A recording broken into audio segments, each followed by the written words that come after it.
കാര്യവട്ടമാണ് സഞ്ജു സാംസൺ ആണ് എല്ലാവരും ഇന്ത്യ ഒട്ടാകെയുള്ള പ്രേക്ഷകർ ഒന്നടങ്കം കാത്തിരിക്കുന്നത്. സഞ്ജു സാംസൺ തിരുവനന്തപുരത്തിന്റെ മണ്ണിൽ വന്ന് കളിക്കുമ്പോഴെങ്കിലും സഞ്ജു ആ ഫോമിൽ തിരികെ കിട്ടുമെന്നുള്ളതാണ് നമ്മുടെ ചിന്ത. മലയാളികൾ മാത്രമായിരിക്കും ഇത് ചിന്തിക്കുക എന്നുള്ളതാണ്. എന്നാൽ അല്ല, ഇത് ചിന്തിക്കുന്ന ഒരുപാട് ആളുകളുണ്ട്, അതും ഇന്ത്യ ഒട്ടാകെ ഉണ്ട്. നിങ്ങൾ എന്തെങ്കിലുമൊക്കെ സംശയം ഉണ്ടെങ്കിൽ ഇന്ത്യൻ ക്രിക്കറ്റ് ടീമിൻ്റെ പേജിലോ BCCIയുടെ പേജിലോ അല്ലെങ്കിൽ ഏതെങ്കിലും താരങ്ങളുടെ പേജിലോ കയറിയിട്ട് ഒന്ന് കമൻറ്റ് സെക്ഷൻ നോക്കിയാൽ മതി. അവിടെ നിങ്ങൾക്ക് മനസ്സിലാവും സഞ്ജു സാംസണെ ടീമിൽ എടുക്കുന്നതിനോടുള്ള അമർഷം ഒന്നാമത് പലർക്കും ഉണ്ട്. രണ്ട്, തിരുവനന്തപുരത്തിൻ്റെ മണ്ണിലെങ്കിലും സഞ്ജു അത് വന്ന് കളിച്ചില്ലെങ്കിൽ പിന്നെ എവിടെ പോയി കളിക്കും എന്നുള്ളതാണ്. കഴിഞ്ഞ ദിവസം നെറ്റ്സിൽ നമ്മൾ കണ്ടത് അസാധാരണമായ ചില നിമിഷങ്ങളായിരുന്നു. ഒന്ന്, ജസ്പ്രീത് ബുംറയെ തലങ്ങും വിലങ്ങും സിക്സറുകളും ഫോറുകളും അടിക്കുന്ന സഞ്ജു സാംസണെ കാണാൻ സാധിച്ചു. അത് ഒരുപക്ഷെ ഞെട്ടിപ്പിക്കുന്നൊരു കാര്യം ആയിട്ട് പലർക്കും തോന്നാമെങ്കിലും അതൊരു പുതിയ സഞ്ജു സാംസണെ കാണുന്നത് പോലെ തോന്നി. ആ ഒരു ഫിയർലെസ് ബാറ്റിംഗ്, നമ്മൾ ഏറ്റവും കൂടുതൽ സഞ്ജുവിൽ ആഗ്രഹിക്കുന്നതും പ്രതീക്ഷിക്കുന്നതും ഒരു ഫിയർലെസ് ബാറ്റിംഗ് സ്റ്റൈലാണ്. അത് സഞ്ജുവിൽ നിന്ന് കിട്ടുമോ എന്നുള്ളതാണ് കാത്തിരിക്കേണ്ടത്.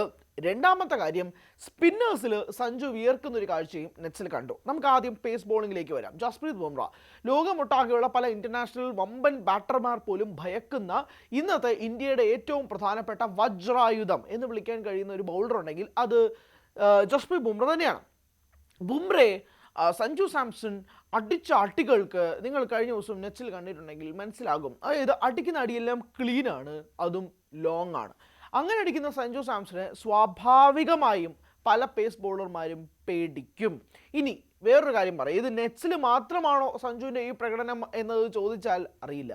സഞ്ജു ഇത് ഗ്രൗണ്ടിലേക്ക് കൺവേർട്ട് ചെയ്താൽ മാത്രമേ നമുക്കിതുകൊണ്ട് വലിയ ഗുണമൊക്കെ ഉണ്ടാവുള്ളൂ.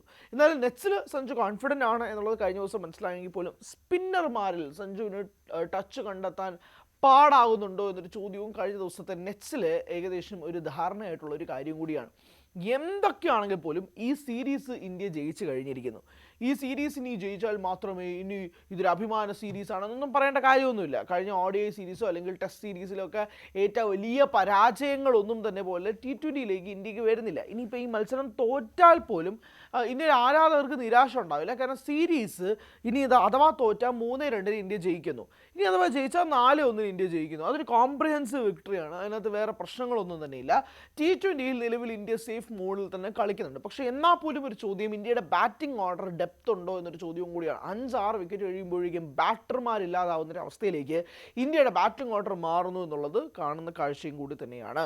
എന്തായാലും കഴിഞ്ഞ ദിവസം വിമാനത്താവളത്തിൽ വന്നിറങ്ങിയ ഇന്ത്യൻ ടീമിൽ സഞ്ജു സാംസണ് സൂര്യകുമാർ യാദവ് നൽകിയ സ്വീകരണം അത് നേഷനൊട്ടാകത്തിന് ട്രെൻഡിംഗ് ആയിട്ട് മാറി. പഞ്ചാബ് കിങ്സിൻ്റെ ഇൻസ്റ്റാ പേജിലും ചെന്നൈയുടെ പേജിലും ഒക്കെ തന്നെ, അല്ലെങ്കിൽ പല IPL പേജസിലും ഒക്കെ തന്നെ ഈ സഞ്ജുവിന് സൂര്യകുമാർ നൽകിയ സ്വീകരണവുമായി ബന്ധപ്പെട്ട് കുറേ അപ്ഡേറ്റ് വന്നു. സഞ്ജുവും സൂര്യകുമാറും വളരെ അടുത്ത സുഹൃത്തുക്കൾ തന്നെയാണ്. സൂര്യകുമാർ യാദവ് ക്യാപ്റ്റനായിരുന്ന മുന്നത്തെ മത്സരങ്ങളിലോ അല്ലെങ്കിൽ ടീമിൽ പോലും സഞ്ജുവിന് ഒരു സ്ഥിര സാന്നിധ്യം ഉണ്ടായിരുന്നു. അപ്പോൾ മുതൽ തന്നെ ഇവരുടെയും ഒരു ബന്ധം, ഒരു ക്യാപ്റ്റൻ വിക്കറ്റ് കീപ്പർ ബന്ധത്തെക്കാളുപരി രണ്ട് ഇൻഡിവിജ്വൽസ് തമ്മിലുള്ളൊരു ബന്ധത്തെക്കുറിച്ചും വളരെയധികം ചർച്ചയായിട്ടുണ്ട്. ഇത്തവണ തിരുവനന്തപുരത്തിൻ്റെ മണ്ണിലേക്ക് ഇറങ്ങി വന്നപ്പോഴേക്കും ചേട്ടന് വഴിമാറി ഗിവ് വേ ഫോർ ചേട്ടാ എന്നൊക്കെ സൂര്യകുമാർ യാദവ് പറയുമ്പോൾ അത് നമുക്ക് നൽകുന്ന ഒരു കോൺഫിഡൻസ് എന്ന് പറയുന്നത് ഇന്ത്യൻ ടീം അങ്ങനെ സഞ്ജുവിനെ ഭയക്കുകയോ അല്ലെങ്കിൽ തഴയാൻ ഉള്ളൊരു സാഹചര്യത്തിലേക്ക് നീങ്ങുന്നില്ല എന്നുള്ളതാണ്. ഭയം ഇൻ ദ സെൻസ് തഴയുന്നില്ല, ടീമിൽ നിലനിർത്താൻ തന്നെയാണ് ഉദ്ദേശിക്കുന്നത് എന്നുള്ളതാണ് ഏറ്റവും പ്രധാനപ്പെട്ട കാര്യം. അപ്പം അങ്ങനെ സഞ്ജുവിനെ നിലനിർത്തിക്കൊണ്ട് പോവുക, ടീമിലൊരു സാന്നിധ്യം ഉണ്ടാക്കുക. മോണെ മോൾക്കർ കഴിഞ്ഞ ദിവസം നൽകിയ വാർത്താ സമ്മേളനത്തിൽ പോലും പറഞ്ഞിരുന്നത് അയാളിൽ നമുക്ക് കോൺഫിഡൻസ് ഉണ്ട്, ഒരൊറ്റ മത്സരം മതി സഞ്ജു തിരികെ വരാൻ. ഇന്ത്യയുടെ ബാറ്റിംഗ് കോച്ച് പറഞ്ഞിരുന്നതും അത് ഏകദേശം അതേ വാചകമാണ്. അതായത് ടീം ക്യാമ്പ് കംപ്ലീറ്റ്ലി സഞ്ജു സാംസണിന് മേലുള്ള കോൺഫിഡൻസ് കളയുന്നില്ല. അതുകൊണ്ട് തന്നെയാണ് സഞ്ജുവിന് ഇങ്ങനെ സ്ഥിരമായിട്ട് ഇങ്ങനെ അവസരങ്ങൾ കിട്ടിക്കൊണ്ടിരിക്കുന്നത്. ഏകദേശം 2 T20 ആയതിനു ശേഷം പോലും നമ്മൾ ഉൾപ്പെടെയുള്ള വാർത്താ മാധ്യമങ്ങൾ, പ്രേക്ഷകർ ഉൾപ്പെടെയുള്ളവർ സഞ്ജുവിന് അവസരം കൊടുക്കേണ്ട ആവശ്യമില്ല എന്ന് പറയുമ്പോൾ പോലും സഞ്ജുവിനെ ബാക്ക് ചെയ്യാൻ വേണ്ടിയിട്ട് ഇന്ത്യൻ ടീമിൻ്റെ അണിയറയിൽ നിൽക്കുന്ന ആളുകൾ വളരെ കോൺഫിഡൻ്റ് ആയിട്ട് സഞ്ജുവിന് വേണ്ടി ബാക്ക് ചെയ്യുന്നുണ്ട്. അത് സഞ്ജുവിൻ്റെ കഴിവ് കണ്ടുകൊണ്ട് തന്നെയാണെന്നുള്ളതും വ്യക്തമാണ്. മാത്രമല്ല ഇനി വരാൻ പോകുന്നത് T20 ലോകകപ്പ് കൂടിയാണ്. T20 ലോകകപ്പിലേക്ക് വരുമ്പോഴേക്കും അതിൽ സഞ്ജു സാംസൺ ഇടം കിട്ടുമോ ഇല്ലയോ എന്നുള്ളത് അതൊന്നും അറിയില്ല. കാരണം അത് T20 ലോകകപ്പാണ്. അവിടെ ഈ സാധാരണ സീരീസ് കളിക്കുന്നത് പോലെ ഒരു ടീമിനെതിരെ അല്ലല്ലോ കളിക്കുന്നത്. പല ടീമുകളിൽ നടക്കുന്ന ഒരു വേൾഡ് കപ്പ് ടോർണമെൻറ്റാണ്. ആ ടോർണമെൻറ്റ് സഞ്ജു ഭാഗമാകാൻ മാത്രമുള്ള യോഗ്യത നിലവിൽ ഈ സീരീസിൽ സഞ്ജു കാഴ്ചവെച്ചിട്ടുണ്ടോ എന്നുള്ളതൊക്കെ ഒരു പ്രധാനപ്പെട്ട ചോദ്യചിഹ്നമാണ്. ബട്ട് തിലക് വർമ്മയൊക്കെ വരുന്നുണ്ട്. തിലക് വർമ്മയൊക്കെ വരുമ്പോൾ സ്വാഭാവികമായിട്ട് ടീമിൽ നിന്ന് ഒരാൾ മാറി നിൽക്കേണ്ടി വരും. ആ മാറി നിൽക്കാൻ പോകുന്ന വ്യക്തി സഞ്ജു ആണോ എന്നുള്ളത് ഏകദേശം ഒരു 90% ധാരണയായിട്ടുണ്ട്. അതുകൊണ്ട് തന്നെ നമുക്ക് വാഴ്ത്താം. ഇന്നത്തെ മത്സരത്തിലോ അല്ലെങ്കിൽ തിരുവനന്തപുരത്തെ മണ്ണിലൊക്കെ സഞ്ജു വന്ന് കളിക്കുമ്പോഴേക്കും വാഴ്ത്താം, അഭിമാനിക്കാം എന്നൊക്കെ പറയുമെങ്കിൽ പോലും T20 ലോകകപ്പിലേക്ക് വരുമ്പോഴേക്കും സഞ്ജു സാംസൺ ടീമിലുണ്ടാവണമെന്ന് വാശി പിടിക്കരുത്. കാരണം അതനുസരിച്ചല്ല കാര്യങ്ങൾ പോകുന്നത് എന്നുള്ളതാണ്. നിരാശയാണ്, ഉറപ്പായിട്ട് നിരാശയാണ്. അത്രയും വലിയൊരു സ്റ്റേജിൽ സഞ്ജു കളിക്കുക എന്നുള്ളത് തന്നെയാണ് ഒരു മലയാളി എന്ന രീതിയിലോ അല്ലെങ്കിൽ ഒക്കെ ഒരു ആഗ്രഹം. But ultimately it's A team, and ടീമിന് ഏത് കോമ്പിനേഷനാണോ വർക്കൗട്ട് ആവുന്നത് അതിലേക്ക് നീങ്ങും. പക്ഷേ അത്ഭുതങ്ങൾ സംഭവിക്കാം. സഞ്ജുവിന് ചിലപ്പോൾ ടീമിൽ എടുത്തേക്കാം, ഇതേ ടീമിൽ ചിലപ്പോൾ ഓപ്പണർ സ്ഥാനം മാറ്റി നിർത്തി, ഒന്നും അറിയില്ല.